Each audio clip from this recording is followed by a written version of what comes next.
long-term consequences of the ketogenic diet, it's just make-believe. I know there's a lot of YouTubers out there like, hey, I'm Susie Keto person. I've been in keto for 50 years and I only look 25 years old, so it's amazing. Because I've been doing this for almost 11 years.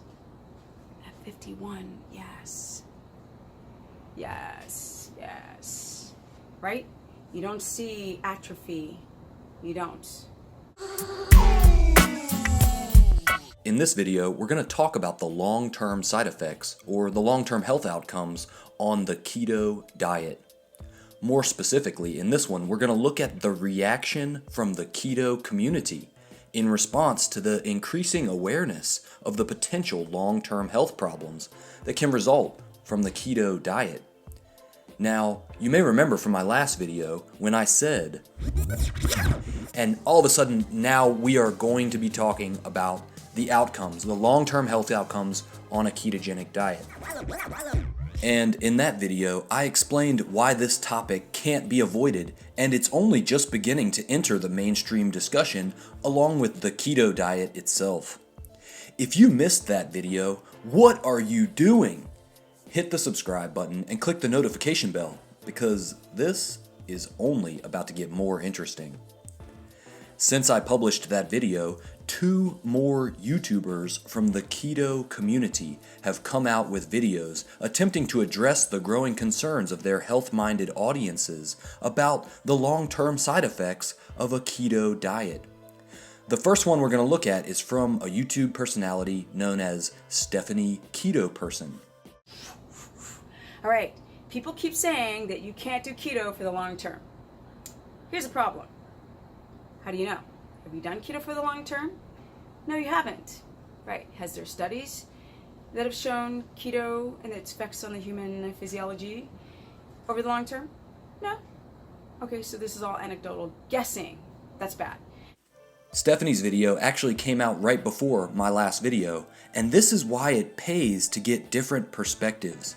Did y'all hear that? She literally says there are no studies on keto and its effects on human physiology over the long term. Huh? If you watched my last video, you know that there are long-term studies, human studies, on the ketogenic diet, and some of the results are pretty bad. That's the whole reason I brought this topic up in the first place, because Eric Berg was distancing himself from the research on the classical ketogenic diet, which is notable. And Stephanie Keto Person doesn't even seem to be aware of this research, or if she is aware of it, for some reason she's telling you it doesn't exist. Now, I really don't want to play any more clips from her video because the information she's putting out seems unreliable to me, and it's not the kind of information I want to share on my channel. But I had to watch it and find out if she even addresses any of the concerns that people have about doing keto long term.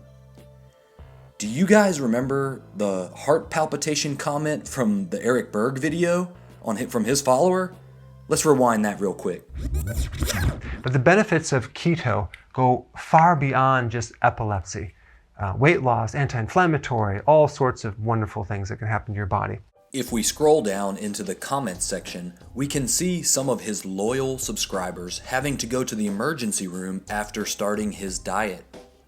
So, coincidence. She does talk about heart palpitations. Like there are people like doing keto for like 2 months, or like I still have heart palpitations. I'm like, okay, so your potassium storages or the type of potassium, or you might have leaky gut, right? Because we don't really store a lot of potassium. We have a little bit in the muscle, a little bit in the bones and some in the cells. But if you can't take in potassium and use it, and it comes out of you, and you're not using carbohydrate water to keep water into the body, into the cell, you might be hemorrhaging a little bit of potassium. Heart helps. Shouldn't this tell you that Eric Berg is not the only one getting feedback from his followers about heart palpitations and emergency room visits? The worst part is, this is not even a long-term side effect. She doesn't even address those except to say that the research doesn't exist. This is a short-term, immediate side effect. Do you think it's a good thing the keto diet makes your body hemorrhage minerals and potassium?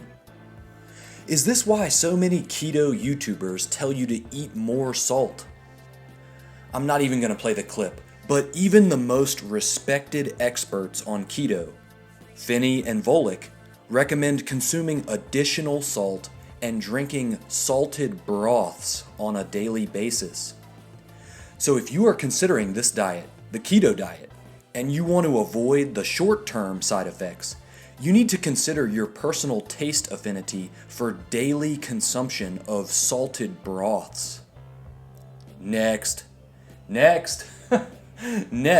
keep watching. Another weight loss guru from the keto community dropped a video dismissing the concerns about the long-term effects of a keto diet right after my first video came out on this topic.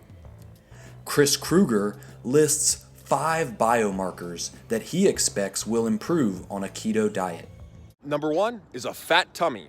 So if you go on a keto diet and all of a sudden you don't have a fat tummy, you've improved your long-term health. Your blood pressure. If you go on the keto diet and your blood pressure reduces, you've improved your long-term health. Your blood sugar. Nothing knocks down blood sugar like the keto diet. And once you knock down blood sugar, you've improved your long-term health. Your HDL, cholesterol, and your triglycerides. If you see improvement in those 5 markers, then long-term consequences of the ketogenic diet, it's just make-believe. It's a specious argument by people that don't care about your health. So according to this guy, if you lose some weight and see some improvements in biomarkers, then the long-term consequences of the keto diet are just make-believe. But what about all of the long-term health consequences that have been documented in humans doing keto long-term? Remember, the Epilepsy Foundation even acknowledges the kidney stones, high cholesterol, constipation, and loss of bone mineral content. And they recommend this diet for specific long-term targeted therapy, not general weight loss advice. Now, to be fair, I think Krueger does recommend a cyclical type of ketogenic diet. But remember, this guy's video is supposed to be about the long-term health outcomes on a keto diet. Now, correct me if I'm wrong, but aren't improvements in biomarkers short-term results? And what about the biomarkers that don't improve on keto? And instead we look at cholesterol and total cholesterol, which is total baloney home. Has anyone ever noticed how it seems like only low carbers adamantly deny the importance of total cholesterol and LDL bad cholesterol? Meanwhile, people who maintain a lifestyle with total cholesterol less than 150 milligrams per deciliter basically don't have heart disease. From here, his video just goes downhill fast. Remember, this is his video in response to his followers raising concerns about the long-term health effects of the keto diet. And I think the reason that we get this sort of misinformation is that really nobody is on our side, the side of truth. We have silly, dogmatic vegans. They're like, oh man, these paleo people, these carnivore people, these keto people, they seem to be enjoying life and getting great results. We better make up specious arguments. They do whole films on this. And I will start breaking those films down scene by scene to expose the lies. But I'm finally gonna go back and break down all those popular vegan movies, the ones you've seen on Netflix, the one that your neighbor asked you about, the one that made you think that you should be on a whole foods, plant-based diet. And I wanna break those videos down, those movies down, one scene at a time and expose the lies. Just so we're clear, his response to his followers bringing up concerns about the long-term side effects of the diet he recommends is to talk about short-term improvements in biomarkers and elaborate on his plans for debunking a 19-month-old vegan film while discouraging his audience from trying a whole foods plant-based diet. Does that seem like an appropriate response from someone you should take health advice from? But, of course, it gets even better. Next, you've got the government, and they had the food pyramid and my pyramid, and now it's my plate. But the government isn't interested in truth and your health. The government is interested in getting you to buy the foods that they subsidize. And guess what? 82% of the American Farm Bill goes to support the farming of corn.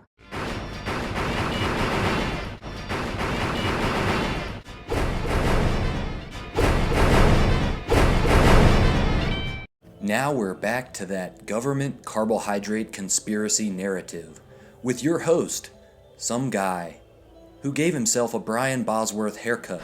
What? So what do y'all think? Do these popular keto YouTubers leave you feeling less worried about the long-term side effects of the ketogenic diet that have been well documented in the scientific literature? At least Eric Berg has the foresight to distance himself from the classical ketogenic diet used in the medical literature. Doesn't it seem like these two characters just want to ignore or deny or distract you from the existence of serious health complications when following a keto diet long term? Well, if you are not easily distracted, then give this video a thumbs up. One thing is for sure, concerns about the long-term health effects of the keto diet are only just beginning to enter the public consciousness, and this topic is not going away.